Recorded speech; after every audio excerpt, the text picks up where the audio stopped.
وعلى رسوله وعلى آله وأصحابه ومن والاه أشهد أن لا إله إلا الله وأشهد أن محمدا عبده ورسوله الذي لا نبي ولا رسول بعده. Para sahabat-sahabat sekalian yang dirahmati Allah Subhanahu wa taala, alhamdulillah kita bisa lanjutkan kajian-kajian kita tentang Saqafah Islam. Mudah-mudahan acara ini bisa di samping menambah sakofah dan keilmuan kita, semoga saja acara ini juga bisa menambah pundi-pundi amal soleh kita, karena kita berada di bulan yang sangat mulia, di mana amal-amalan di bulan ini insya Allah akan dilipat gandakan oleh Allah Subhanahu wa Ta'ala. Pada malam ini kita akan lanjutkan kajian kita tentang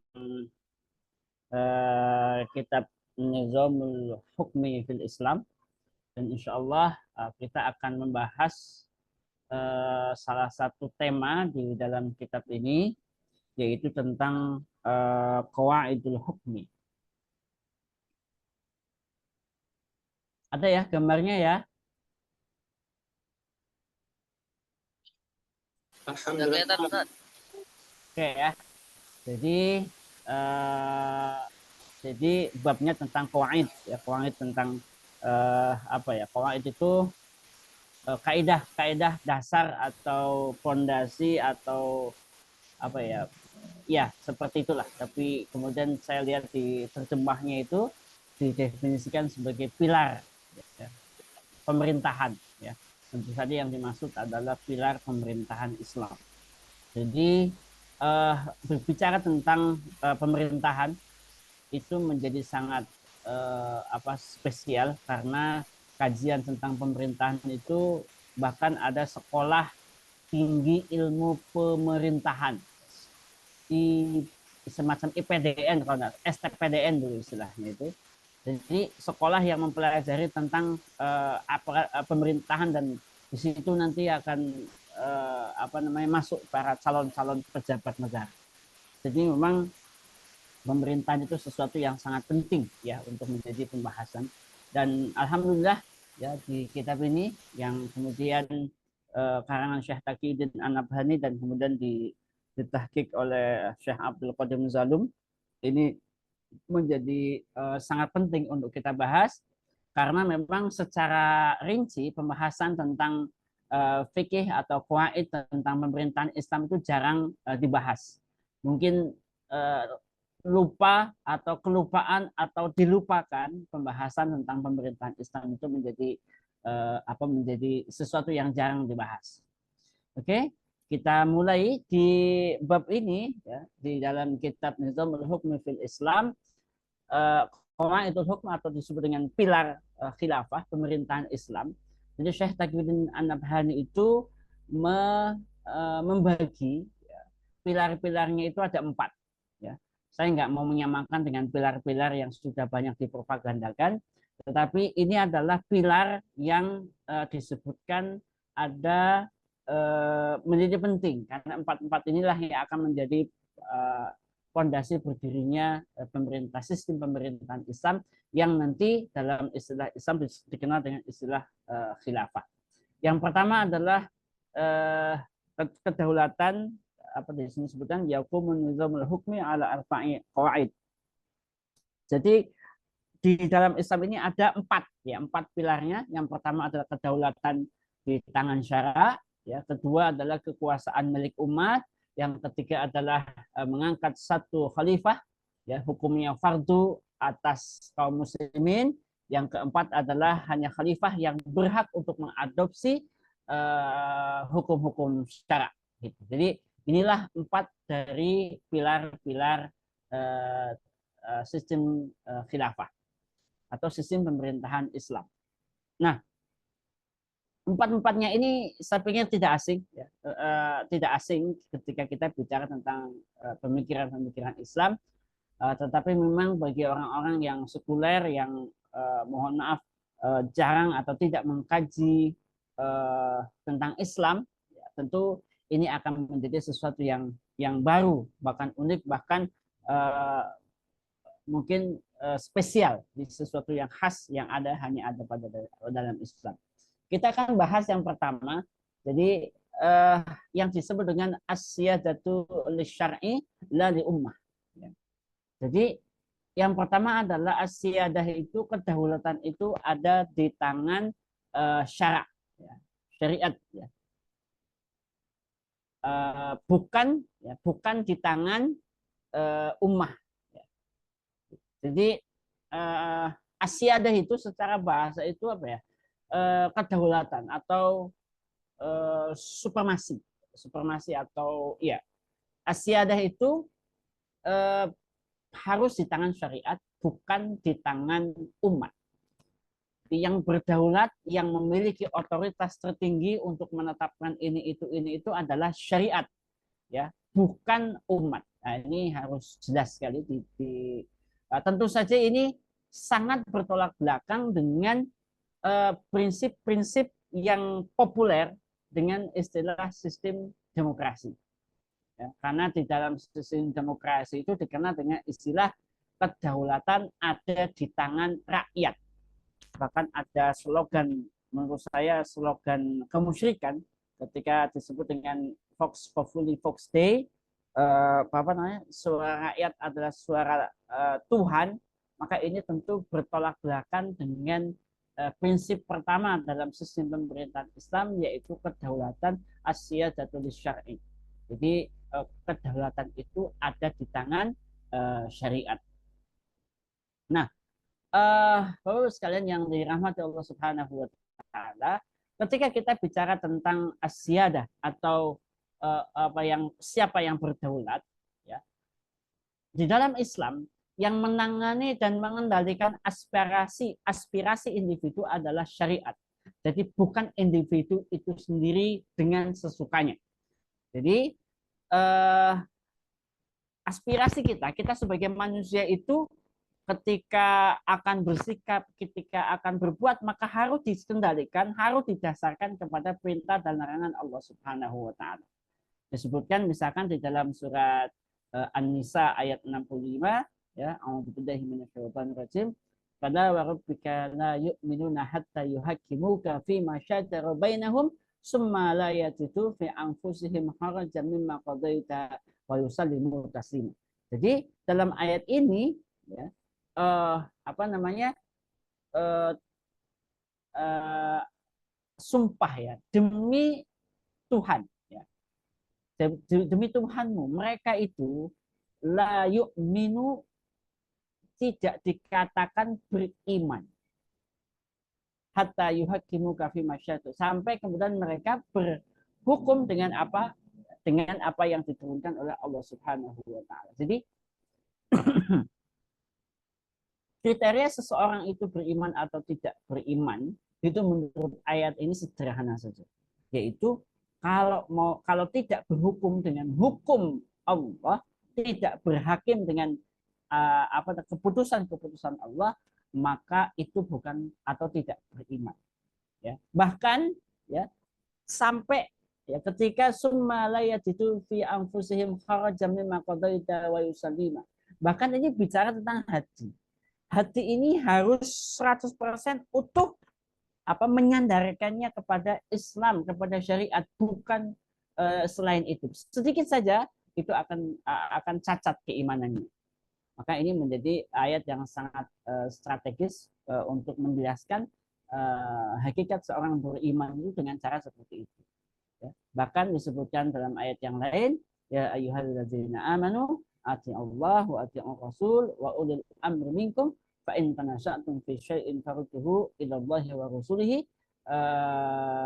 wa rasul in kuntum tu'minuna billahi wal yawmil akhir zalika khairun wa ahsanu ta'wila.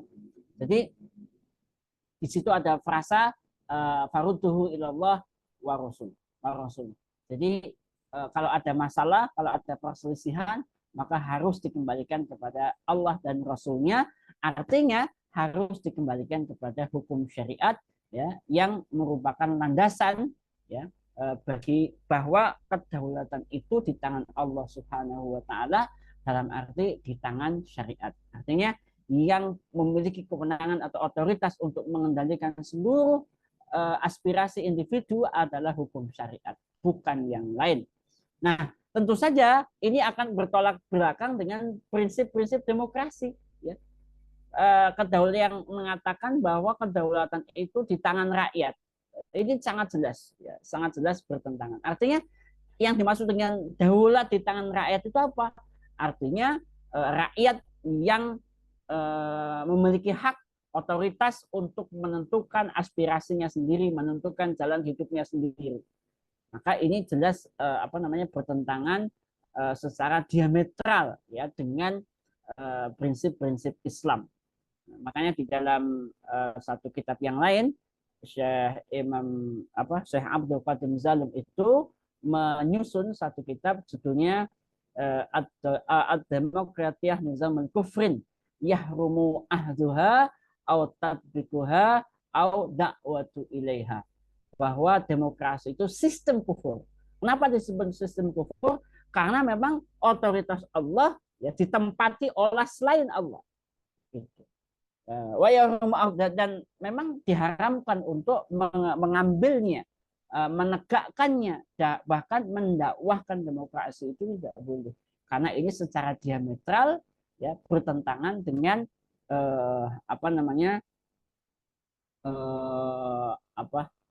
prinsip-prinsip Islam. Nah, berkaitan dengan ini ya, kan kita suka mikir kok bagaimana cara dalam sistem demokrasi itu menempatkan manusia sebagai orang yang berdaulat, artinya menuhankan manusia. Ini kan sesuatu yang menurut hemat saya perlu agak dirincikan ya terkait dengan bagaimana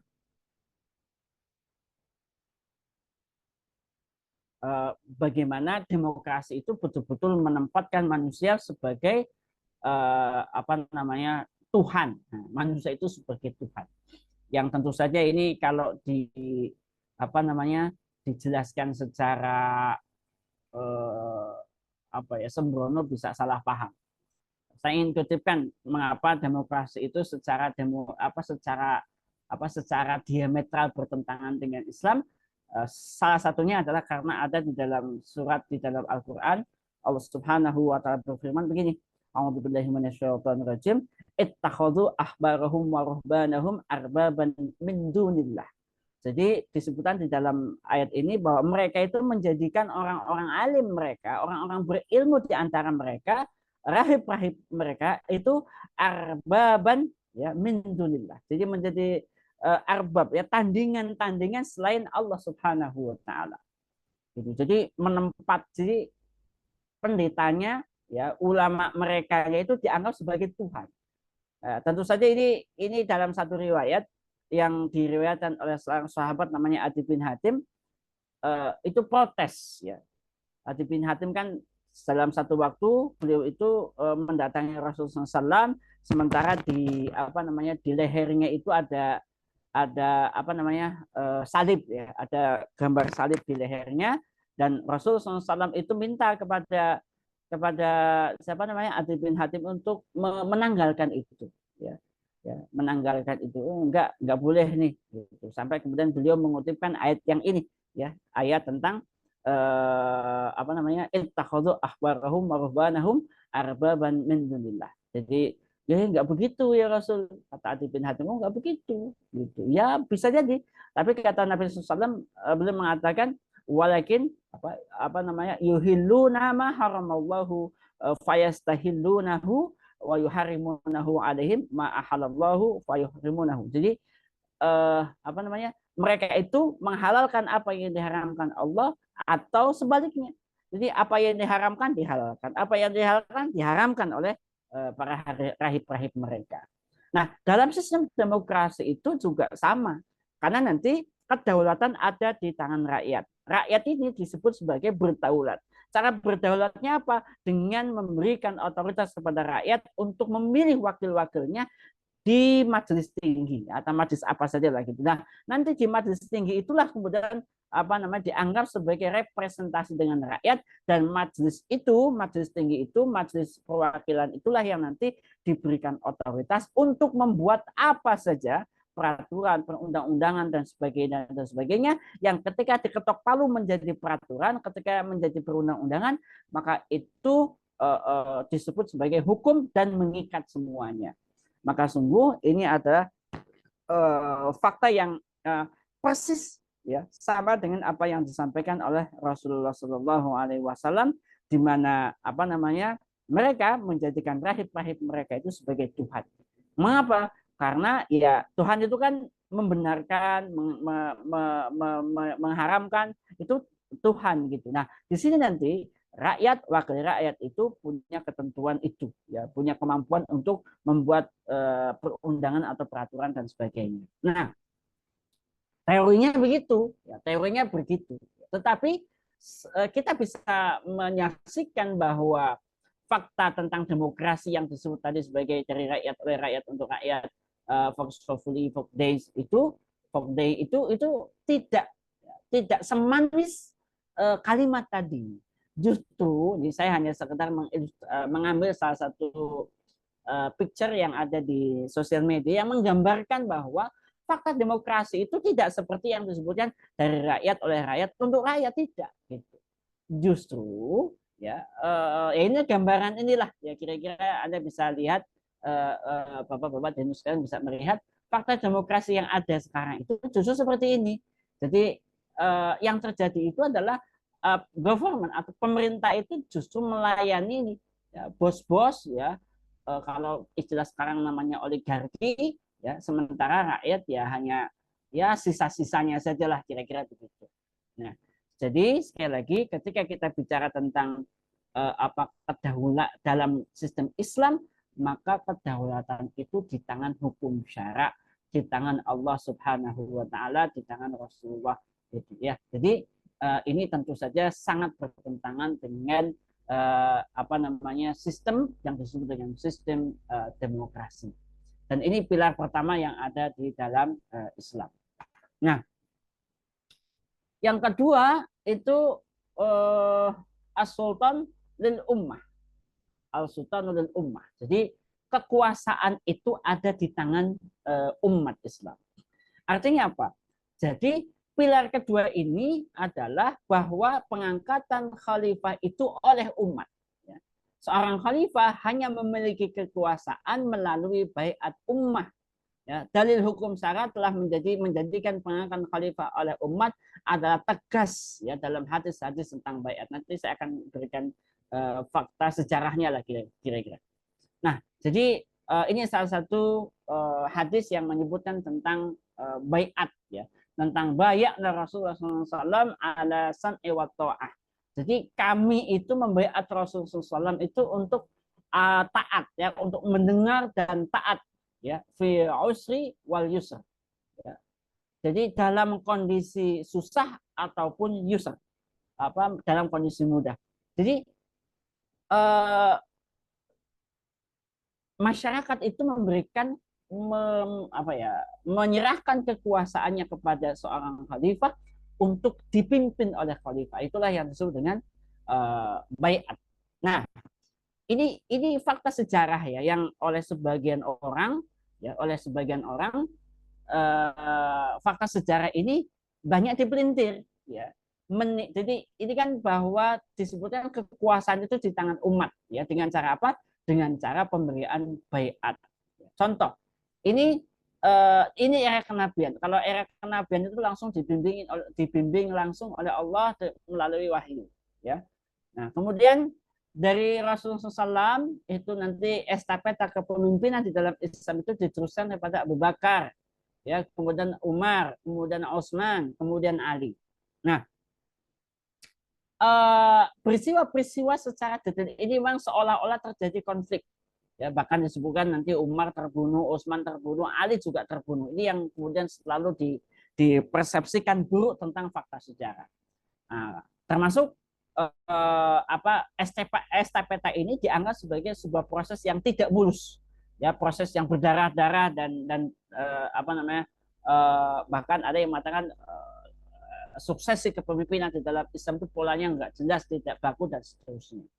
Padahal ya yang dimaksud dengan tidak baku itu maksudnya mungkin metode pemilihan orang, metode pemilihan siapa yang menjadi khalifah. Siapa yang menjadi khalifah itu metodenya bisa macam-macam. Contoh ya, estafeta dari Rasulullah kepada Abu Bakar nomor 1 itu dengan cara aklamasi dalam peristiwa Saqifah Bani Sa'idah. Ya, kemudian ketika estafeta dari Abu Bakar kepada Umar itu juga terjadi dengan cara ditunjuk oleh Abu Bakar. Jadi pemilihan orangnya gitu loh, pemilihan orangnya.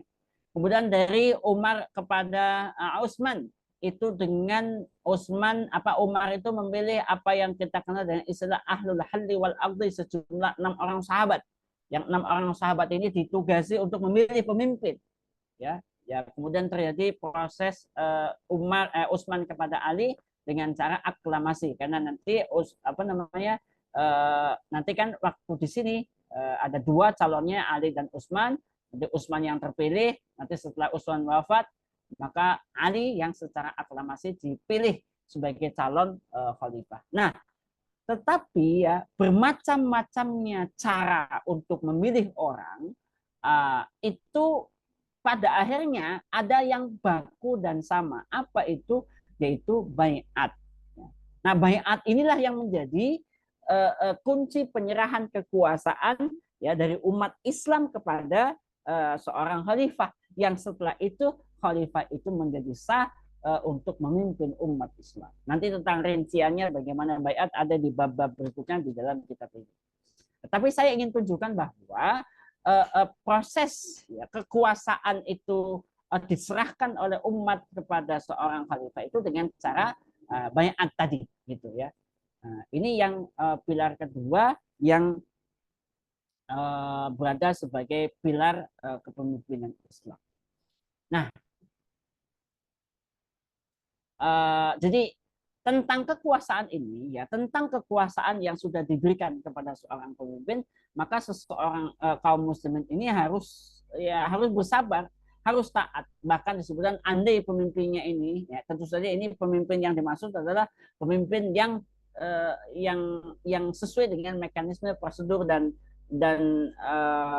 rule yang ada di dalam Islam. Maka setelah itu umat Islam harus bersabar ya ketika mendapati pemimpinnya ini secara teknis kurang bagus atau setipenya. Disebutkan dalam hadis ya man kariha min amrihi syai'an falyasbir. Jadi siapa saja yang misalkan tidak suka dengan pemimpinnya, dia harus tetap sabar. Karena apa? Fa innahu man kharaja minal sultan, siapa saja yang keluar keluar dalam artian memberontak ya dari sultan sibron ya 1 jengkal saja, maka mata mitatan jahiliyah, maka dia akan diposisikan seperti orang yang mati jahiliyah. Ini pentingnya kita ini berada di dalam ketaatan kepada khalifah, kepada pemimpinnya, kepada Amirul Mukminin. Ya, baiat tersebut diberikan kaum muslimin kepada khalifah, bukan oleh khalifah kepada kaum muslimin. Ya, karena mereka lah yang membaiat khalifah. Jadi mereka lah yang sebenarnya mengangkat khalifah sebagai penguasa. Jadi umat Islam lah yang menyerahkan kekuasaannya kepada seorang khalifah. Yang setelah itu khalifah itu punya kekuasaan untuk menetapkan kebijakan dan seterusnya. Ya, ini penjelasan yang lain juga ya tentang pentingnya kita taat kepada seorang pemimpin ya, man khala'a yaddan min ta'atillahi Allah yaumil qiyamah la wala hujjatalah. Jadi siapa saja yang ya melepaskan ketaatan dari seorang penguasa, maka di hadapan Allah itu seperti orang yang tidak punya hujjah dan seterusnya. Nah, ini penjelasan. Jadi hadis-hadis ini ya menunjukkan bahwa khalifah mendapatkan kekuasaan semata-mata melalui baiat. Ya, sekali lagi melalui baiat. Jadi kalau ada bagaimana polanya pengangkatan khalifah itu dengan baiat, tetapi cara memimpin khalifah sangat mungkin macam-macam atau berbeda-beda. Bahkan ada yang cara-cara yang tidak ma'ruf atau tidak baik. Ada contohnya, ada. Ya, salah satunya adalah cara mendapatkan baiat dengan cara tidak baik itu dengan cara pemaksaan. Dan itu terjadi salah satunya di era awal-awal apa namanya dari Muawiyah itu nanti ke anaknya sendiri. Nah, kepada anak sendiri. Ya, jadi anak sendiri jadi pemimpin. Kayaknya itu mirip-mirip dengan apa yang ada sekarang, tapi dengan cara yang sedikit berbeda. Jadi siapa namanya Yazid bin Muawiyah itu untuk mendapatkan bayat dari masyarakat Mekah salah satunya itu dengan senjata, dengan angkatan perang. Jadi ini yang salah satu ya meskipun dengan cara peperangan, dengan cara dipaksa, ditakut-takuti itu cara yang salah. Tetapi ketika dia mau ya sudah. Jadi mengambil bayat dengan cara kekerasan itu tidak ma'ruf, tidak baik, tetapi ya dalam pandangan Islam tetap sah gitu ya. Meskipun itu tidak menjadi dan tidak boleh dijadikan sebagai contoh. Nah, kemudian yang berikutnya adalah nasbul khalifatin wahidin fardun alal muslimin, bahwa mengangkat satu khalifah hukumnya fardu bagi kaum muslimin. Jadi qawaid yang ketiga adalah bahwa khalifah bagi umat Islam itu cuma satu. Jadi tidak boleh banyak. Ya, tidak boleh banyak. Jadi apa namanya? Ini sangat logis ya, karena memang ketika kita bicara Islam, iman Islam ya, kita bicara Muslim, maka kita kan tidak pernah bicara lagi tentang warna kulit, suku, bangsa, bahasa, kan tidak. Maka setiap Muslim itu bersaudara. Innamal mu'minuna ikhwatun. Semua Muslim itu bersaudara. Apapun warna kulitnya, yang mau dari Afrika, mau dari Cina, mau dari apa namanya benua Amerika Selatan, ya. Ketika mereka Muslim, maka mereka itu satu sebenarnya. Jadi mereka itu sebenarnya satu. Jadi hadis tentang man khala ayat dan itu apa itu menunjukkan bahwa Rasulullah SAW mewajibkan kepada setiap muslim agar di pundaknya ada baiat kepada khalifah, bukan mewajibkan setiap muslim untuk membaiat khalifah, tetapi harus ada baiat ya kepada seorang khalifah. Yang diwajibkan adalah adanya baiat di atas pundak setiap muslim, adalah adanya khalifah yang dengan begitu di atas pundak masing-masing muslim ada baiat. Sebab adanya khalifah itulah yang menyebabkan di atas pundak muslim itu ada baiat. Baik karena secara langsung ataupun dengan tidak langsung. Ada yang namanya baiat apa namanya? Ada yang secara umum nanti ada baiat ta'ah ya, nanti di negeri-negeri yang jauh nanti perwakilan bisa. Jadi nanti teknisnya ada. Maka keharusan khalifah hanya satu juga apa namanya didasarkan kepada hadis Nabi SAW, idza bi'al khalifatain faqtulu al-akhar minhuma. Jadi itu juga hadis yang menjelaskan bahwa pemimpin umat Islam harus satu sedunia. Nah, gitu. Mungkin nggak? Bisa nggak? Sangat mungkin. Pernah ada. Ini pernah ada.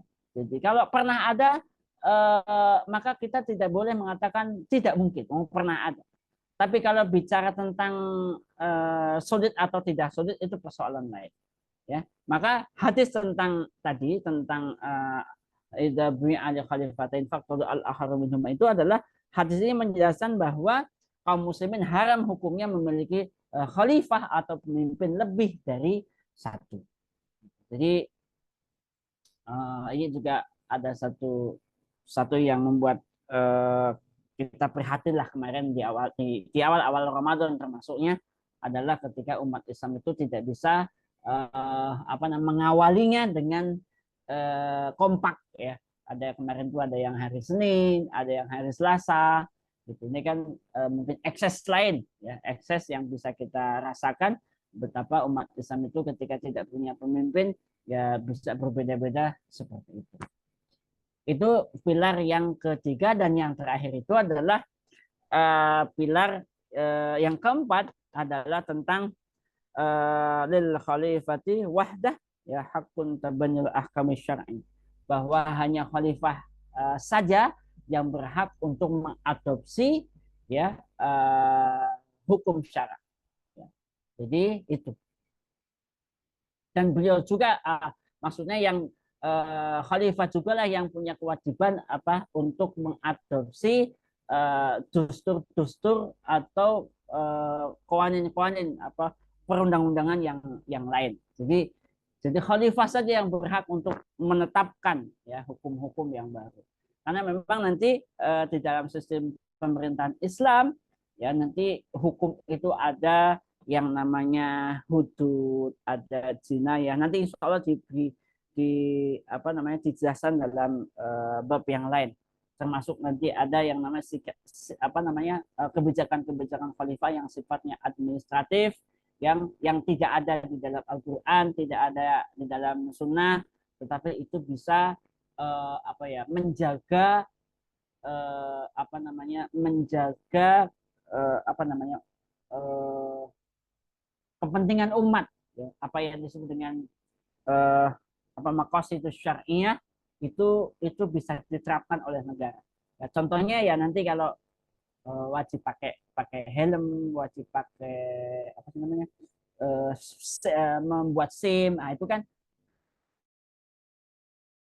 diadopsi orang oleh seorang khalifah ya tidak didasarkan kepada Al-Qur'an Sunnah tetapi didasarkan kepada kemaslahatan ya yang apa namanya bisa ditimbulkan untuk kaum muslimin.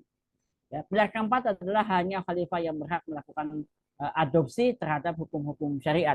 Ya, pilar ini ditetapkan berdasarkan ijma sahabat. Ya.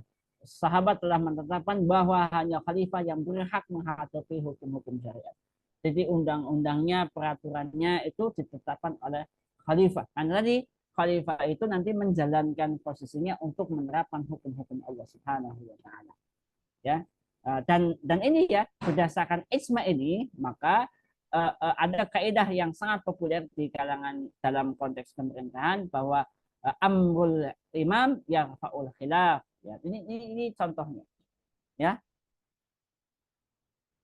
Dan banyak lagi jadi bahwa perintah imam itu menghilangkan perselisihan juga perintah imam itu berlaku secara zahiran wa batinan ya gitu. Jadi apa namanya ini adalah empat pilar yang apa namanya yang menjadi guidance bagi kita semua untuk memahami bagaimana konsep Islam nanti secara umum ya ketika insya Allah kita akan membangunnya ya di waktu ke depan. Jadi ini empat hal ya tadi disebutkan di awal. Yang pertama adalah as-siyadatul syar'i, yang kedua tentang al-sultanu lil ummah ya. Kemudian nasbul khalifatin wahidin fardun ala muslimin. Yang keempat adalah lil khalifati wahdah hakun tabinul ahkam syar'i bahwa khalifah ini yang saja yang memiliki hak untuk menetapkan hukum-hukum yang disandarkan kepada uh, apa namanya hukum syara. Nah, itu saja ya pembahasan untuk kali ini. Sistem ini menjadi sistem yang populer di paham tentang sistem pemerintahan bahwa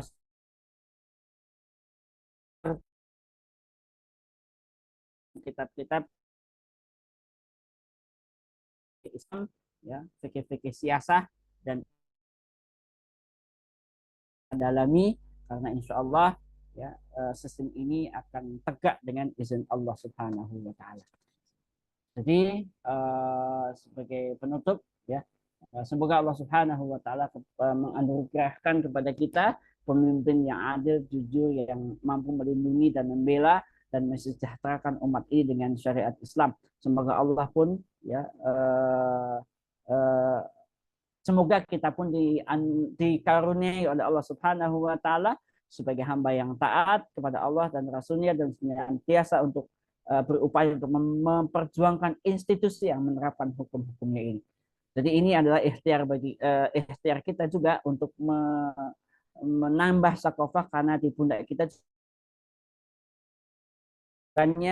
karena ya tadi kita punya kewajiban untuk hidup dan diatur oleh hukum-hukum Allah Subhanahu wa taala. Ini barangkali pembahasan ya dari bab di kitab saya itu halaman 38 sampai halaman 42. Itu yang bisa saya sampaikan, 4 pilar yang ada di dalam struktur pemerintahan Islam yang namanya al-khilafah. Itu barangkali Ustadz Mirza. Baik, alhamdulillah. Jazakallah khair kepada Ustadz yang sudah menyampaikan 4 pilar yang mungkin perlu kita review ulang. Apa saja 4 pilar itu? Jadi Bapak Ibu yang sudah mempersiapkan pertanyaan boleh langsung di-unmute, boleh juga langsung angkat tangan, raise hand, boleh juga dituliskan. Nah, 4 pilar itu yang pertama adalah as-siyadatul sya'bi, kedaulatan di tengah rakyat. Kedua ada as-sultanul lil ummah, kekuasaan di tangan umat. Yang ketiga nasbun khalifatun wahid fardun ala kulli muslim, mengangkat satu khalifah hukumnya fardu bagi setiap kaum muslim. Dan yang keempat ada al-khalifah wahdah hak tabanni al-ahkam syar'iyyah, hanya khalifah lah yang berhak mengadopsi hukum syara. Ini adalah 4 pilar dalam pemerintahan Islam yang menjadi pembeda paling dasar antara sistem Islam dengan sistem selain Islam. Bapak Ibu di sini sudah menuliskan pertanyaannya di kolom komentar. Saya lihat ada Pak Herman Basir. Sebelum saya ke Is Al-Fakhir ila Maghfirah Rabbi, sebelum ke Bapak atau Ibu Is, saya ke Pak Herman Basir di kolom komentar. Bismillahirrahmanirrahim. Izin bertanya, Kiai, kenapa bisa ada ulama yang membolehkan lebih dari satu khalifah? Apakah ada dalilnya atau seperti pertimbangan akal? Bagaimana? Tes. Gimana, Ustaz? Kedengaran, Ustaz?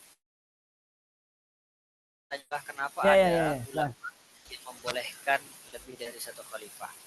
Apakah ada dalilnya atau hanya sebatas dalil nafsu? Nah, ini bagaimana, Ustaz? Betul, Ustaz. Ya, justru begini, mungkin kita ini perlu mendapatkan tambahan sakofah lah ya, kalau ada yang membolehkan umat Islam ini boleh pemimpinnya lebih dari satu, gitu. Karena memang secara muktabar ya kita mendapati dari sisi ayat saja, ketika ayat mengatakan wa'tasimu bihablillah itu kan itu mencirikan tidak boleh bercerai-berai. Kalau dua saja kan bercerai-berai, dua itu berpecah belah, 3, 4 apalagi kan begitu. Jadi justru kita mesti mendapatkan hujah tuh dari yang punya pembolehan itu, ya, pembolehan pun ya ketika dalam kondisi seperti, ya mohon maaf saya ingin sebutkan bahwa ada mungkin di forum ini ada kajian tentang apa namanya kaifa khuzimat al khilafah, ya bagaimana khilafah itu diruntuhkan oleh mereka. Jadi salah satu agenda untuk apa memecah belah umat Islam itu dulu itu ada yang namanya pan Arabisme. Gitu. Sebenarnya misi pan Arabisme dalam tanda petik itu cukup bagus karena begini, mungkin kalau bahasa kita tuh solidaritas dunia Islam lah kayak gitu-gitu.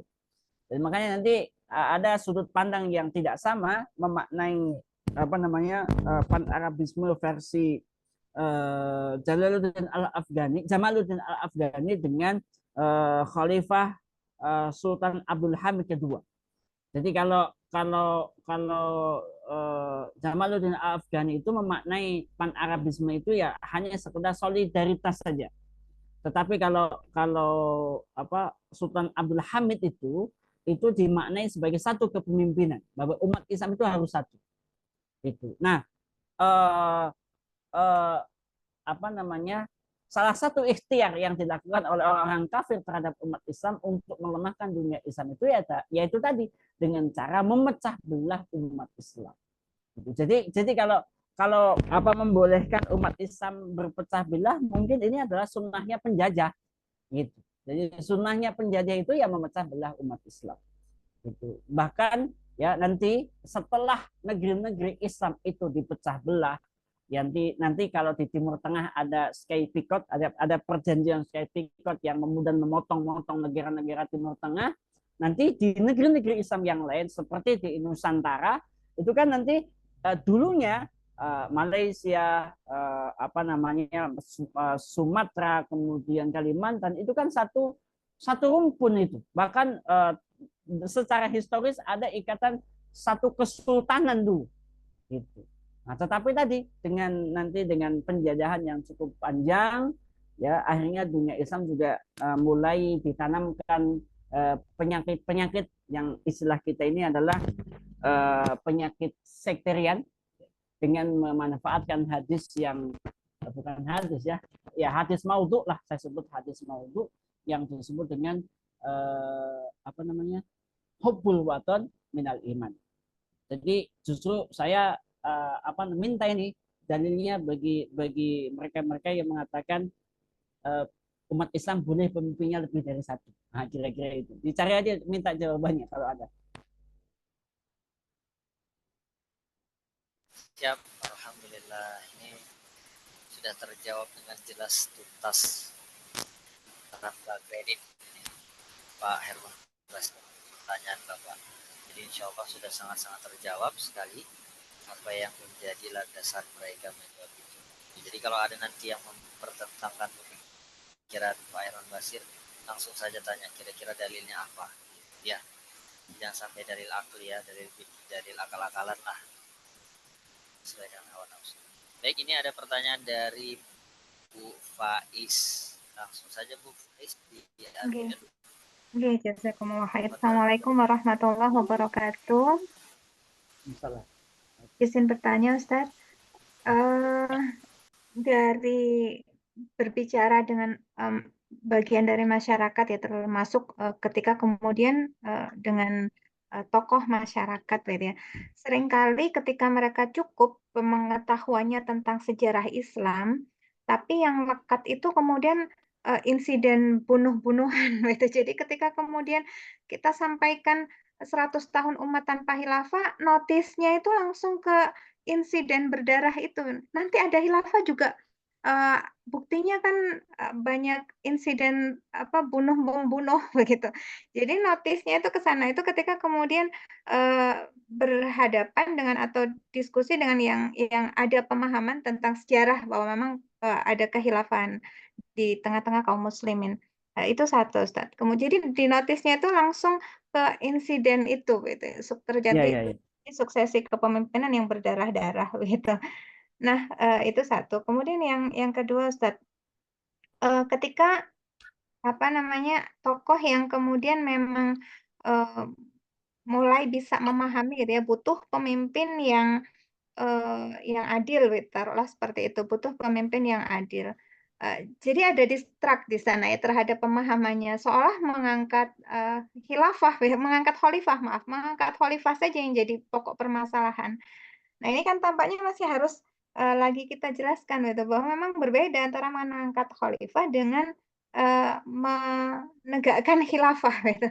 Jadi ini yang kemudian masih masih terlalu kompleks gitu ya di tengah-tengah masyarakat. Belum lagi yang kemudian juga ternyata umat di negeri ini gitu ya digawangi dua ormas besar yang juga masih belum bisa menerima khilafah. Jadi memang masih terlalu banyak sekali nggih PR-nya Ya, itu. ya. Nggih, ngaten Ustaz, jazakallahu khair. Matur nuwun sangat nih. Gini Ustazah ya. Jadi memang ini PR besar bagi para aktivis Islam untuk melakukan edukasi secara masif. Ya. Karena memang diakui dengan harus kita akui bahwa propaganda untuk apa ya, kalau ada istilah kemarin itu ada istilah penguburan ya, penguburan dan pengaburan secara Islam itu real ya. Penguburan dan pengaburan secara Islam itu real, sehingga umat ini ya, karena begini nanti di kitab Kaifah Fuzimat al Khilafah itu salah satu yang step berikutnya ketika umat Islam sudah bisa dipecah belah itu nanti yang dirubah itu kurikulumnya. Nah, ketika bicara kurikulum nanti akan diaduk-aduk, salah satunya adalah kurikulum tentang sejarah Islam. Gitu. Jadi disinilah mereka melakukan propaganda yang sangat keji terhadap sejarah Islam. Penguburan, jelas sekali. Apa yang kita kenal dengan istilah the Dark Age itu, istilah ini abad ke-8, itu kan dalam perspektif yang dibangun, dinarasikan dalam buku-buku sejarah versi Barat itu adalah abad pertengahan, ya abad sekitar Islam berkuasa itu kan sekitar abad ke-12, jadi mulai dari bangkitnya Islam 750 sampai 1500 lah kalau begitu, nanti kebangkitan Renaissance itu. Jadi era yang mereka sebut dengan the Dark Age itu ada gelapnya di Eropa. Jadi gelapnya Eropa, bukan gelapnya di dunia Islam. Nah sayangnya ini itu begitu menancap kuat di benak kaum muslimin, di pemuda-pemudi Islam, di intelektual umat Islam gitu. Jadi yang mereka bayangkan tentang the dark age ya dari saya sebut 700 lah, tahun 700 sampai 1500 itu adalah era keemasan Islam sebenarnya. Jadi kegelapannya itu harusnya Eropa. Maka tugas dari para aktivis Islam itu memang harus melakukan edukasi. Di penguburan itu luar biasa dahsyatnya. Gitu. Hampir kita tuh tidak banyak tahu tentang apa yang terjadi dan hebatnya dunia Islam.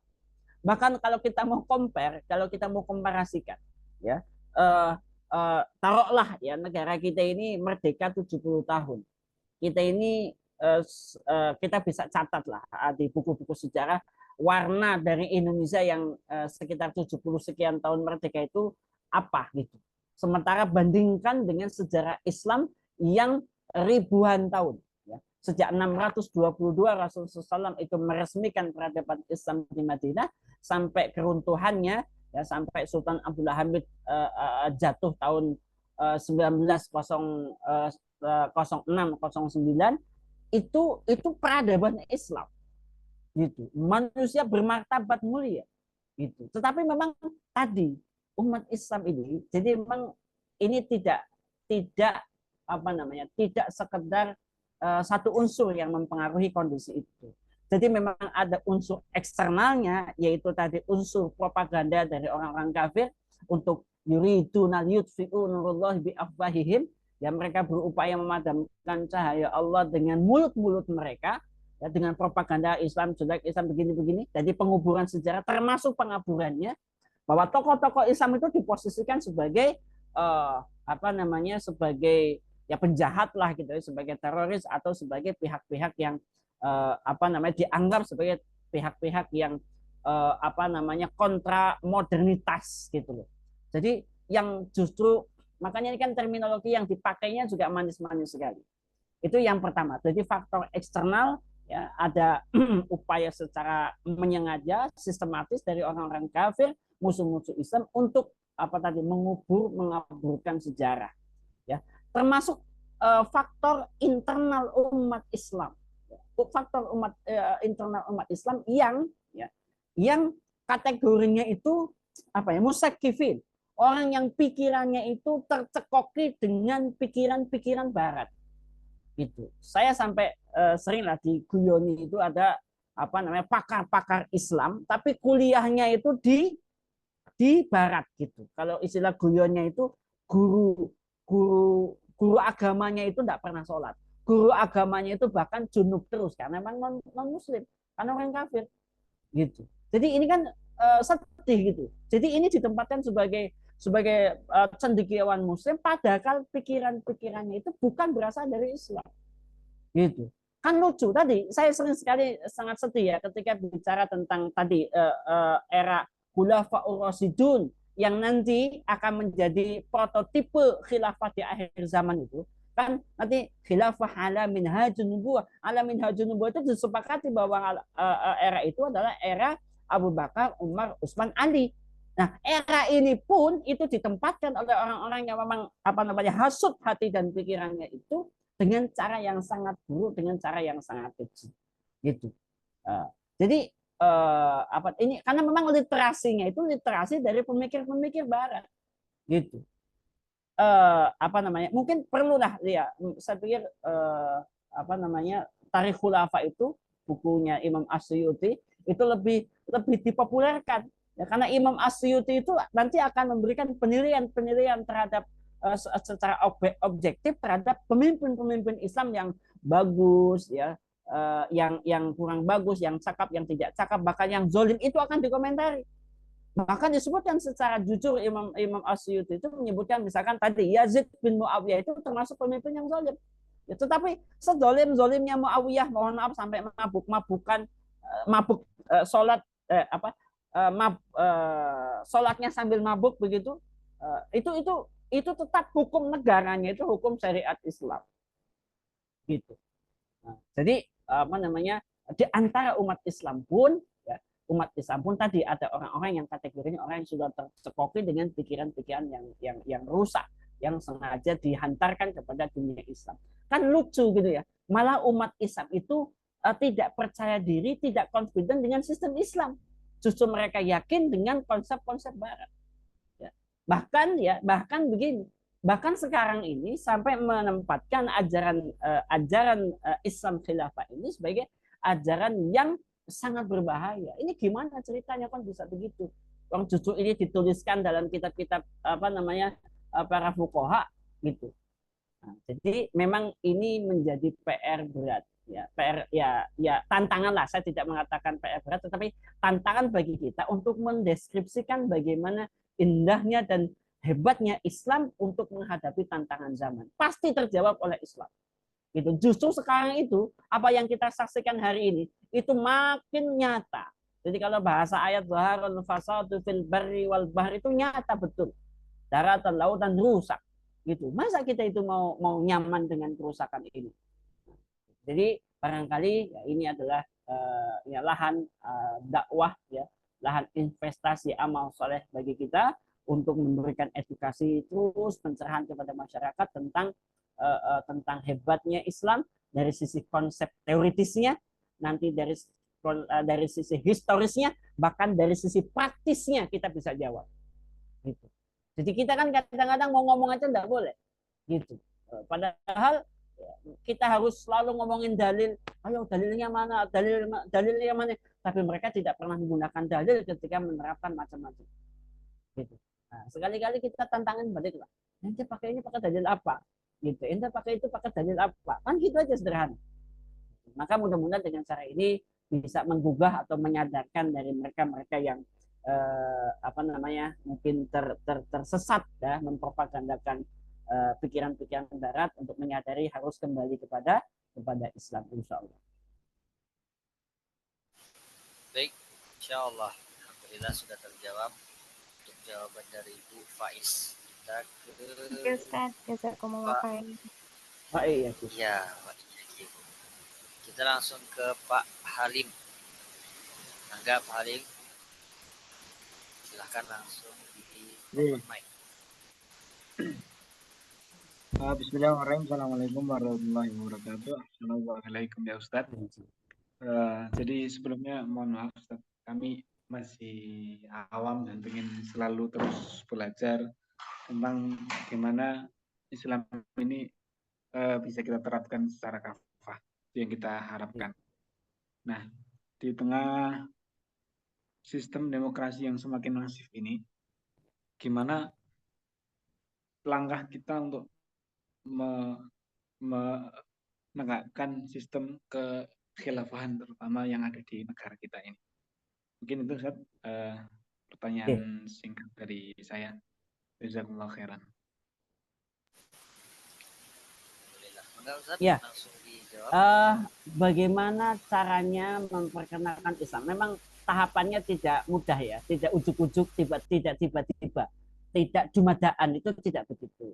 Tapi memang kita secara pribadi itu harus melakukan pendekatan-pendekatan kepada masyarakat. Salah satunya adalah menyadarkan hakikat keimanan dan keislaman kita dulu. Gitu. Jadi kalau bahasa saya itu kan ada proses. tetangga kiri kanan kita, depan belakang kita dalam satu komunitas pengajian. Kita itu harus menyadarkan bahwa kita itu muslim, kita ini hamba Allah, kita ini makhluk Allah yang wajib taat patuh 100%. Jadi full time muslim gitu. Kan kadang-kadang kan ini penyakit utama kita. Kenapa begitu berat bicara tentang sistem ini, sistem pemerintahan Islam, sistem politik Islam? Karena umat Islam itu belum menjadi muslim full time. Jadi muslim full time itu maksudnya 24 jam jadi muslim. Kan ada tuh muslim yang kalau di masjid soleh gitu kan, kalau di pengajian soleh itu, tapi kalau tapi kalau sudah di kantor apalagi tempat hiburan itu lain lagi ceritanya. Nah itu muslimnya belum full time gitu. Sekarang nih bulan Ramadan pada soleh gitu ya, soleh banget, tarawihnya banyak. Nanti kalau bulan Syawal beda lagi ceritanya. Ini menyadarkan umat Islam untuk menjadi muslim full time itu menjadi PR tersendiri. Nah, baru ketika kita bicara tentang muslim full time, dia muslim ya, muslim 100%, muslim 24 jam, maka yang berikutnya adalah memahamkan bahwa apa yang diatur oleh Allah Subhanahu wa taala itu melingkupi seluruh kehidupan kita. Karena hari ini orang masih berpemahaman yang namanya ibadah nih. Ibadah di bulan Ramadan itu lebih didominasi dengan tarawih, baca Quran, infak sedekah, i'tikaf, semuanya betul. Tapi itu lebih kepada ibadah yang sifatnya individual. Ibadah yang sifatnya vertikal kepada Allah Subhanahu wa taala. Tetapi ibadah yang bicara tentang sosial, bicara tentang muamalah, bisnis, ekonomi, itu belum disadari oleh umat Islam. Mereka ketika berjual beli sudah memperhatikan belum bagaimana mereka berakad. Ketika mereka itu bersosial, ya, berinteraksi dengan, mohon maaf, dengan lawan jenis, sudah belum mereka itu menggunakan rule aturan Islam. Nah, maka tahapan-tahapan ini melalui pendekatan personal yang baik, yang cantik harus disampaikan kepada umat, kepada tetangga kiri kanan kita. Nah, termasuk nanti bicara tentang kepemimpinan. Ketika pemimpin itu ternyata ada aturannya di dalam Islam, Islam itu begini, itu sampai pembahasan tentang bab pemerintahan, siasah dan politik. Karena memang di banyak kitab fikih ya, itu pembahasan tentang fikih siasah itu, fikih daulah ini di ujung terakhir. Ya.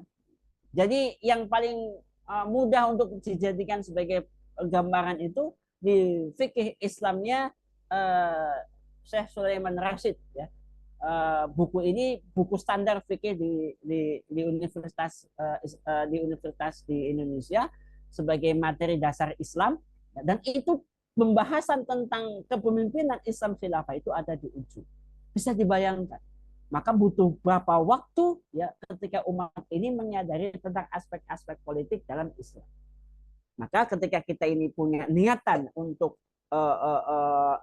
menyadarkan umat, maka kita masing-masing itu harus berupaya serius secara pribadi meningkatkan kapasitas dan keilmuan kita, ya tanpa harus menunggu pintar atau hebat ilmunya, maka kita harus langsung berupaya untuk terjun ke masyarakat, memberikan edukasi kepada mereka tentang Islam ini. Pertama tentang kesadaran pribadi sebagai muslim, full time 24 jam muslim, atau ya muslim yang kafah begitu.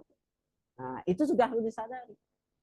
Jadi barangkali ini PR kita bersama ya. Karena sekali lagi saya juga merasakan sekali bahwa umat ini hanya merasa sedang beribadah kalau di masjid, merasa sedang ibadah kalau sedang melakukan ibadah ritual. Tapi ketika mereka berada di pasar, ketika mereka berada di kantor, ketika mereka berada di pabrik, itu seperti mereka itu bukan Islam gitu, dan tidak bawa Islam. Nah, ini juga kan fakta yang ada di sekeliling kita, yang itu juga menjadi tugas kita untuk memberikan edukasi dan pembelajaran kepada sahabat-sahabat kita sekeliling kita, insya Allah. Itu Ustaz. Alhamdulillah, insya Allah Ustaz ya. Alhamdulillah pertanyaan dari Pak Harif tadi sudah terjawab. Kita masuk ke kolom chat dulu. Yang raise hand sudah tidak kelihatan. Kita masuk ke pertanyaan dari Mas Aji Cilacap. Ini bentuk pertanyaan konfirmasi atau bagaimana ini? Tapi nggak apa-apa, kita bacakan dulu. Ada 2 ormas besar di Indonesia. Ya betul. Indonesia cukup dengan negara NKRI karena tidak ada dalil yang mewajibkan untuk diterapkan khilafah. Ini bagaimana Ustaz? Begini, kalau berpikir simplifikasi yang menyederhanakan masalah, bisa jadi pikirannya begitu. Ya, bisa jadinya begitu. Jadi konstruksi kewajiban menerapkan kewajiban untuk menerapkan syariat Islam pada kita ini itu kewajiban yang muktabar, bahwa kita ini secara individu itu harus berhukum dengan hukum-hukum Allah Subhanahu wa taala. Kan begitu. Jadi kita sekarang saja misalkan kita puasa mau karena ada ayatnya kutiba alaikumusiyam gitu. Tetapi pada sisi yang lain ada ayat yang tidak jauh dari ayat ini masih menggunakan kata-kata kutiba, jadi kutiba alaikumul qisas, ya. Itu ada. Kutiba alaikumul qital itu juga ada, gitu loh. Sampai saya pernah ada satu pembicaraan, mungkin saya sudah pernah sampaikan ketika saya diundang dalam upaya untuk membuat peraturan daerah tentang zakat, ya, tentang zakat fitrah. Gitu. Jadi intinya saya berikan apresiasi masyarakat anggota dewan waktu itu membuat aturan tentang zakat zakat lah, tentang zakat, entah zakat mal atau entah zakat fitrah. Tapi yang jelas ada kewajiban untuk mengamalkan zakat fitrah. Tapi waktu itu saya sampaikan bahwa setahu saya ayat tentang zakat fitrah itu selalu berdua merangkai bareng-bareng dengan ayat tentang sholat. Aqimus sholat wa atuz zakat. Itu selalu berdua. Jadi maksud saya begini, kalau Anda itu membuat aturan atau perda tentang zakat, mestinya saudaranya ini yang sholat itu juga dibuat. Jadi kalau ada perda tentang zakat, mestinya harus ada perda tentang sholat. Gitu. Tapi kan ternyata tidak ada, gitu. Makanya saya sampaikan waktu, berarti ini ente itu main-main sama agama, mustaziun ini. Kenapa? Karena ayat zakat Anda pakai, Anda gunakan sebagai dibuat aturannya, sementara sholat tidak. Makanya saya sebut sebagai pelecehan terhadap agama, gitu. Jadi ini menunjukkan bahwa hari ini peraturan yang ada ini, sampai saya sampaikan di forum itu bahwa ternyata Anda menempatkan zakat itu ada aturannya karena ini berduit, istilah saya. Itu akan menghasilkan uang, dan ternyata memang benar semua yang ada hubungannya dengan uang itu dibuat peraturannya, ya. Zakat, haji, wakaf, infak, sedekah, semua yang ada uangnya itu dibuat peraturannya oleh negara, gitu. Sementara yang tidak ada uangnya, tidak ada aturan tentang uang, itu tidak dibuat aturan. Poin ini saya ingin menyampaikan bahwa kita ini punya kewajiban untuk berhukum dengan hukum Allah. Nah, termasuk hudud, ya, mencuri, potong tangan, berzina, itu ada tertulis di dalam Al-Quran. Kalau di satu sisi kita puasa karena ada ayatnya di dalam Al-Quran, kenapa ada ayat yang lain juga tidak kita terapkan? Nah, pertanyaannya adalah, untuk bisa menerapkan Al-Quran itu pakai apa? Ya, pakai apa? Nah, itulah yang di dalam sejarah itu dikenal dengan sebuah sistem pemerintahan. Sistem pemerintahan, sistem politik Islam. Karena gini, saya pernah juga sampaikan, kalaulah kemudian Rasulullah SAW itu mencukupkan diri hanya bisa sholat, ya hanya bisa sholat dengan tenang dan tumakninah, mestinya ketika Nabi SAW itu berhijrah ke Madinah, selesai membangun masjid kan. Pertama kali setelah Masjid Kuba itu kan ke Madinah itu bikin masjid setelah selesai bikin masjid harusnya kan selesai. Kenapa? Tugasnya sholat, sudah bisa sholat dengan tenang. Tapi yang dilakukan oleh Rasulullah SAW itu tidak begitu. Rasul terus memperjuangkan sistem politik, sistem kenegaraan, sampai kemudian ada hadis yang muktabar sampai perintahnya an uqatilan nas. Coba bayangkan. Aku diperintahkan untuk membunuh manusia sampai mereka mengatakan la ilaha illallah Muhammad Rasulullah. Nah, jadi barangkali memang perlu perlu kesabaran ekstra yang luar biasa untuk memberikan kesadaran bahwa apa namanya sistem politik ini itu adalah menjadi wajib karena memenuhi kaidah ma la yatimul wajib illa bihi fahuwal wajib. Kewajiban berhukum dengan hukum Allah Subhanahu wa taala itu baru bisa tunai kalau ada negara yang menerapkan Islam. Dan negara yang akan menerapkan sistem Islam itu adalah secara normatif, secara rule yang sudah ada di dalam Islam, itulah yang disebut dengan sistem imarah, imamah atau khilafah. Gitu. Tentu ini butuh waktu yang cukup panjang ya. Karena begini, kadang-kadang mereka kan ingin perintah-perintah yang tadi secara tekstual ada eksplisit tertulis begitu. Padahal ketika kita ini minta dibalik gitu, mengapa mereka menerapkan demokrasi? Apa dalilnya? Nggak ada pakai demokrasi, nggak ada dalilnya sama sekali. Gitu. Jadi banyak lah. Jadi kadang-kadang kalau mereka memaksakan pikiran-pikiran, kita sekali-kali atau bukan sekali, sering kali kita harus sampaikan apa dalilnya. Gitu.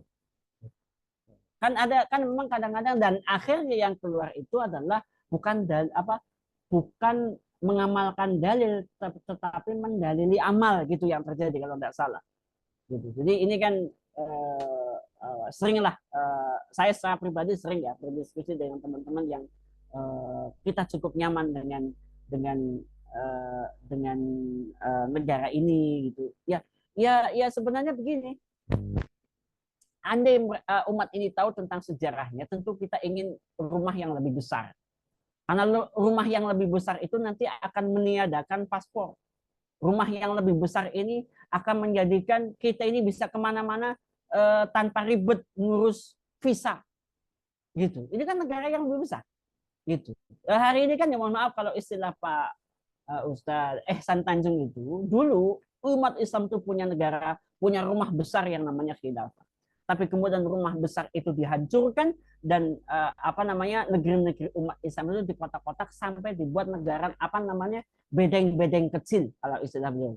Bedeng-bedeng kecil. Bedeng-bedeng kecil itu banyak ya. Saking lamanya dan umat Islam itu dipengaruhi dengan pikiran-pikiran yang rusak sampai pada akhirnya umat ini merasa bedeng-bedeng ini nikmat. Bedeng-bedeng ini nyaman, bahkan bedeng-bedeng ini harga mati. Gitu. Padahal tadi kita itu sebenarnya punya rumah yang besar, yang rumah ini sangat ditakuti oleh Barat, sangat sangat dijaya menjadi adik kuasa waktu itu. Nah, kan tentunya kita ingin yang seperti itu. Gitu. Jadi kita ingin seperti Amerika, kita ingin seperti Soviet, kita ingin seperti Rusia, kita ingin seperti Cina. Maka kita kan mendambakan negara yang seperti itu, bukan negara yang kecil hanya sekedar jadi pelengkap penderitaan. Gitu. Jadi sekali lagi ini bukan pekerjaan mudah karena ini adalah sebuah pertarungan pemikiran yang memang mesti terjadi bahwa pemikiran-pemikiran Islam akan senantiasa bergolak dengan melawan pemikiran-pemikiran yang tidak Islami. Gitu. Jadi tinggal sabar, istiqomah, tetap belajar, tetap ngaji, kira-kira begitu. Siap, insyaallah Ustaz. Alhamdulillah sudah sangat terjawab sekali. Pertanyaan dari Mas Aji ya, Mas Aji Cilacap. Insyaallah sudah sangat-sangat terjawab. Kita langsung ke pertanyaan dari Pak Adi Prabowo yang dari tadi berusaha mungkin untuk open mic tapi mungkin ada kendala. Nah, beliau bertanya begini Ustaz, demokrasi adalah sistem kufur. Apakah kita harus menerima atau legowo dengan hasil pemilu yang melahirkan pemimpin yang tidak berhukum dengan hukum Allah? Nah, ini bagaimana ya Ustaz, sikap kita? Ya. Kalau sikap yang saya anjurkan itu tetaplah berdakwah dengan misi, frekuensi, dan channel Islam. Kita tidak perlu tergoda dengan pesta-pesta yang memang disajikan bukan untuk kita. Jadi pesta ini bukan untuk kaum muslimin. Pesta ini bukan untuk umat Islam. Dan kita tidak akan dimenangkan dengan cara ini. Gitu. Jadi Allah itu akan memenangkan dengan caranya. Dengan cara yang mana? Cara yang mengikuti manhajnya Rasulullah Shallallahu Alaihi Wasallam. Jadi kita ini mungkin ya kalau saya secara pribadi selama ini hanya menjadi pengamat saja, justru dengan menjadi pengamat itu lebih utuh menilai demokrasi, bahwa memang demokrasi itu tidak dirancang untuk memenangkan umat Islam. Bahkan umat Islam itu selalu menjadi bulan-bulanan, ya, bulan-bulanan. Bahkan sampai saya bilang ke beberapa tokoh, hadis Nabi SAW yang mengatakan la yuhdahul mu'min min juhrin wahidin marrotain. Nggak layak umat Islam itu kejeblos lubang 2 kali. Kalau kita kan berkali-kali kejeblos ditipu. Nah, kira-kira begitu. Jadi bahwa mestinya dengan apa yang mereka pertontonkan tentang bagaimana berdemokrasi, inilah demokrasi. Gitu. Inilah demokrasi. Gitu. Jadi ya, busuknya, ya, kalau bahasanya memang para bajingan itu memainkan peranan penting ini, merusak tatanan masyarakat. Gitu. Jadi saya itu udah kesel, bahkan saking keselnya kadang-kadang saya malas itu sudah baca Twitter itu udah malas sekali, karena memang intinya itu ya sampah gitu, dalam artian nggak ada sama sekali visi misinya untuk Islam gitu. Tapi ya mau tidak mau, karena kita harus melototi peristiwa politik, maka kita harus ikuti. Jadi bagaimana sikap kita terhadap apa yang terjadi hari ini? Ya jadilah penonton yang baik. Nah, gitu. Jadilah orang yang bisa mengambil ibrah dan pelajaran dari apa yang terjadi pada hari ini. Kira-kira begitu, Ustaz Mirza. Insyaallah, alhamdulillah. Insyaallah Ustaz jadi penonton yang baik. Penonton budiman istilahnya ya. Alhamdulillah. Jadi sudah sangat terjawab sekali pertanyaan terakhir dari Pak Haji Prabowo. Nah, ini kita langsung ke pertanyaan yang terakhir, insyaallah dari kru kita langsung. Siar Malam Channel. Silakan langsung di unmute, Ustaz Azhar. Ini pertanyaan orang dapur, Tad. Siap. Ya, ini Ustaz, tema kita berkaitan dengan 4 pilar konsep negara Islam ya. Ya. Bukan 4 pilar yang di negara Wakanda, Ustaz. Ya, jadi yang menarik di sini sebenarnya, kalau ini kan kaidah tadi istilahnya. Keluar dari kaidah ini, maka bisa kita pastikan bukan sistem pemerintahan Islam. Ya. Atau kita bilang negara kufur lah. Nah, apa bisa kita langsung justifikasi begitu, Ustaz? Bahwa kalau memang negara yang hari ini tidak dibangun dengan 4 pilar tadi, dengan tidak dibangun 4 pilar tadi, maka itu bisa kita sebut semua negara itu negara kufur misalnya, atau negara kufur. Nah, atau artinya kan begini, Ustaz, ini kan kaidah berarti kan? Ya. Kaidah itu kan konsekuensinya kalau tidak sesuai dengan kaidah berarti kan tidak masuk. Ya. Nah, itu satu, Ustaz. Ya. Nah, yang kedua, silakan. Ya, yang kedua, korelasinya dengan gagasan ataupun bisa jadi kan ini istihadiyah, Ustaz. Ya, kita coba mendiskusikan perkara-perkara yang memang bagi sebagian orang belum bisa menerima konsep 4 pilar yang digagas oleh Al-Muassis misalnya, atau Sahabul Kitab ini yang membuat kitab ini. Nah, ini gimana kita menengahkannya di tengah-tengah umat, bahwa di luar dari 4 ini, atau kita bilang dia memang perkara istihadiyah, nah kita bisa bersepaham lah, meskipun nanti di awal akan muncul ada perbedaan pandangan. Namun tanggapan yang tadi. Ya. Baik, Iya. Ketika bicara tentang terminologi yang ada di dalam Islam, istilah-istilah yang ada di dalam Islam, maka memang kita harus bicara tegas. Makanya nanti ada istilah, kalau istilah ini ada istilah syar'inya, ada istilah urfi dan istilah lughawinya, maka ini harus berkonsekuensi. Contoh, siapa yang dimaksud beriman? Yang beriman adalah orang yang beriman kepada Allah, kepada malaikat, dan seterusnya sampai yang akhir sampai qada-qadar. Orang yang tidak begitu gimana? Ya kafir. Bahasanya kan memang nggak enak, kafir itu. Gitu.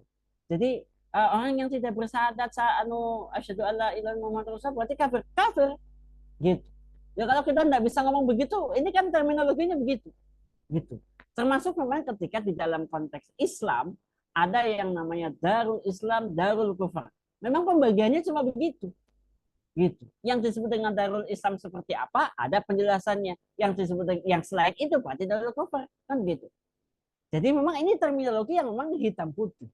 Karena tauhid kita Islam itu jelas. Tidak ada abu-abu, tidak ada sama-sama.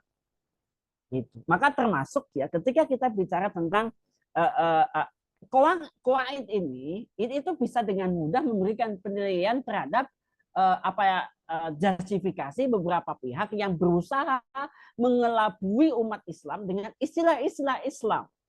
Beberapa waktu lalu ada istilah ISIS, ya. ISIS itu dengan sangat PD ya, siapa namanya Abdurrahman al-Baghdadi atau siapa itu mendeklarasikan sebagai Islam ISIS, Islam State apalah gitu. Pokoknya Islamic State lah gitu.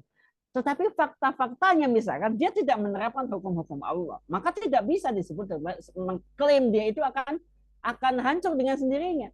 Gitu. Makanya cukup dalam waktu 2 hari saja kami ini sudah bisa mengidentifikasi ini bukan, ini salah, ini tidak benar ini. Tidak perlu lama-lama untuk mengidentifikasi ini benar atau tidak, karena klasifikasinya begitu. Ketika menempatkan hukum syariat sebagai landasannya, is okay. Kita lihat yang lainnya. Gitu. Jadi qawaid ini insya Allah akan membantu kita untuk memberikan penilaian terhadap beberapa pihak yang tadi ingin menipu umat Islam dengan istilah-istilah Islam. Jadi kalau tadi pertanyaannya apakah yang tidak begini ini tidak benar, ya secara ilmu matematikanya ketika tidak sesuai dengan negara yang tidak menerapkan hukum-hukum Allah ya menyimpang, tidak bisa disebut dengan, jadi saya tidak bisa menyebutkan negara itu sebagai negara Islam ya ketika kemudian tidak menerapkan hukum-hukum Allah. Kalau tidak disebut dengan negara Islam, negara apa? Nah kira-kira begitu kan pertanyaan baliknya gitu. Nah, jadi memang ini konsep yang ketika umat ini dalam kondisi tidak baik-baik saja, kalau istilah Syekh Taqiyuddin An-Nabhani di dalam satu kitabnya itu dha'fus syadid fi fahmil Islam, ya. Dan umat ini bodoh dalam ilmu agama. Saking bodohnya itu mereka nggak ngerti tentang ini. Nah, maka jalan keluarnya itu adalah diskusi, bincang-bincang silah fikriyah. Jadi kalau memang kita sering silah ukhuwah, lanjutkan dengan silah fikriyah. Cari titik temu. Karena insya Allah pikiran-pikiran ini pikiran-pikiran yang rasional. Rasional dalam arti akal kita tuh mampu menjangkau. Gitu. Karena memang hanya ajaran Islam saja yang memang secara rasional itu mudah untuk dipahami, dan bukan hanya sekedar mudah, ketika diaplikasikan dia akan bersesuaian dengan sifat dan karakteristik manusia. Gitu. Justru pikiran-pikiran Barat, entah itu dengan hak asasi manusia, entah itu dengan demokrasi, itu nanti bagus secara konsep, tapi nanti di tataran praktisnya justru akan menyimpang, bahkan memunculkan kemadaratan dan penyimpangan pada diri manusia. Gara-gara kebebasan penyakit, gara-gara kebebasan kehidupan sosial makin rusak, makin berantakan, kan begitu. Padahal secara teori bagus, gitu. Alhamdulillah saya mendapati berita-berita karena saya mengikuti beberapa channel tentang perkembangan Islam di Barat, ya, termasuk di Jepang, di Korea. Makin lama Barat itu makin stres sebenarnya. Makin lama Barat itu makin merana, dan akhirnya mereka bisa menemukan jawaban itu ada di dalam Islam. Ternyata memang dengan komunikasi, dengan diskusi mereka bisa kita taklukkan, tidak harus dengan senjata, gitu. Dengan pentas dengan pentas Palestina saja itu Barat itu sudah takjub luar biasa. Kok bisa ada masyarakat sedemikian tangguh, tidak makan, tidak minum, diintimidasi penuh dengan kezaliman, tapi imannya kepada Tuhan itu begitu kuat dan begitu sempurna. Apa ini masalahnya? Ada apa di balik itu semua? Dan ternyata itu menjadi wasilah bagi masuk Islamnya beribu-ribu orang-orang kafir kepada Islam. Jadi memang pintunya diskusi. Kalau pintu diskusi nggak bisa ya sudah. Nah, kalau pintu sekarang mau ngomong Islam nggak boleh, ngomongin tentang khilafah nggak boleh, gitu. Ya kan berarti memang sudah kalah secara intelektual. Nah, tapi kita tidak boleh menyerah karena kemenangan itu sebuah kepastian. Sekali lagi kepada para aktivis-aktivis dakwah, menang itu pasti, sepasti besok itu insya Allah akan ada pagi hari. Dan kemenangan itu hak prerogatif Allah. Kadang-kadang kemenangan itu tidak ada hubungannya dengan sebab akibat. Kalau Allah mau menang, menang. Itu. Kadang-kadang kita ini terlalu banyak mikir, ini kita dulu sedikit, mereka tuh banyak, kita nggak punya uang, mereka uangnya banyak begini. Tidak, umat Islam itu punya Allah. Wala tahinu wala tahzanu wa antumul a'launa in kuntum mu'minin. Jadi kita itu beriman, kita punya Allah, nggak boleh sedih, nggak boleh khawatir. Allah pasti memenangkan kita meskipun nanti akan ada ujiannya. Kita diuji kesabaran kita, keistiqomahan kita, keikhlasan kita, termasuk nyali keberanian kita juga diuji untuk menyampaikan ini semua. Itu barangkali Ustaz Mirza, mohon maaf. Alhamdulillah sudah terjawab sangat tuntas malam hari ini. Ini Ustaz ikut kajian satu malam ini aja serasa sudah menghabiskan satu kitab ini Ustaz. Insyaallah. Masya Allah. Amin amin alhamdulillah. Baik Ustaz, sebelum kita akhiri pertemuan malam hari ini, mungkin ada closing statement dari Ustaz. Halo? Fadhal Ustaz. Ya Ustaz. Silakan Ustaz, sebelum kita akhiri kajian malam hari ini, mungkin ada closing statement dari Ustaz. Tes. Mohon dibantu suara saya kedengaran Bapak Ibu. Kedengaran. Ya. Silakan. Ya, baik Ustaz, silakan langsung closing statement untuk malam hari ini. Mungkin ada Ustaz. Ya. Kita tutup. Saya tidak henti-hentinya untuk menyampaikan kepada semuanya, termasuk kepada pribadi saya sendiri, untuk senantiasa dari waktu ke waktu memperbaiki kualitas iman Islam kita, termasuk keilmuan kita, terus mendalami Islam, karena memang dengan pemahaman ini insya Allah kita akan lebih bisa memahami langkah perjuangan dakwah ke depan.